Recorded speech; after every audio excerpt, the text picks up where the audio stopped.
নমস্কার সবাইকে। সবাই কেমন আছেন? জানেন, আমার একটা সুন্দর সংসার আছে। এই যে সাজানো গোছানো সংসারটা দেখছেন, এটা আমার সংসার। আমার 2টা বাচ্চা আছে, সবই আছে। একটা সংসারে যা যা প্রয়োজন সবই আছে, কিন্তু সংসারের যে ছাতি, যে মানুষটা, সেই মানুষটা নেই। সেই মানুষটা আজ 1 বছর হলো অনেক দূরে আছে। কতদিন এই সংসারে রান্না বান্না হয় না, কতদিন হাঁড়ি জ্বলে না। 2টো বাচ্চা নিয়ে এখানে ওখানে আছে, কিন্তু সংসারের সবই আছে। ওই যে বলে না, দাঁত থাকতে দাঁতের মর্ম কেউ বোঝে না, আমারও তাই। আমার দাঁত যে ভেঙে গেছে, 1 বছর হয়ে গেল, মানুষটা অনেক দূরে আছে। তার জন্য আর এখন কোনো প্রিয় পদ রান্না করা হয় না।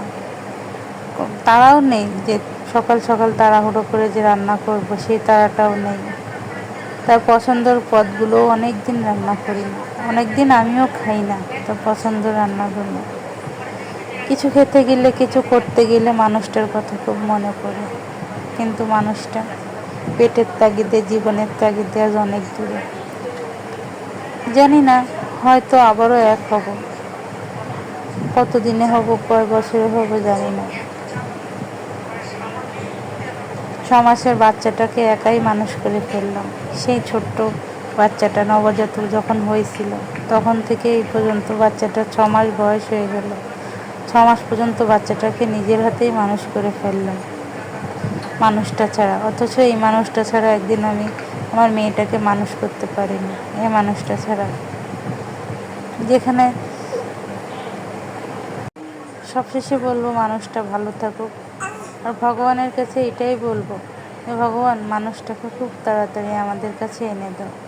তাকে ছাড়া আমাদের জীবনটাও অচল।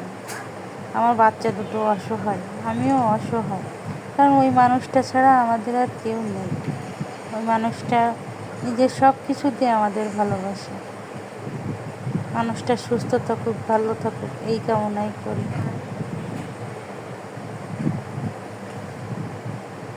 চলে যাচ্ছি।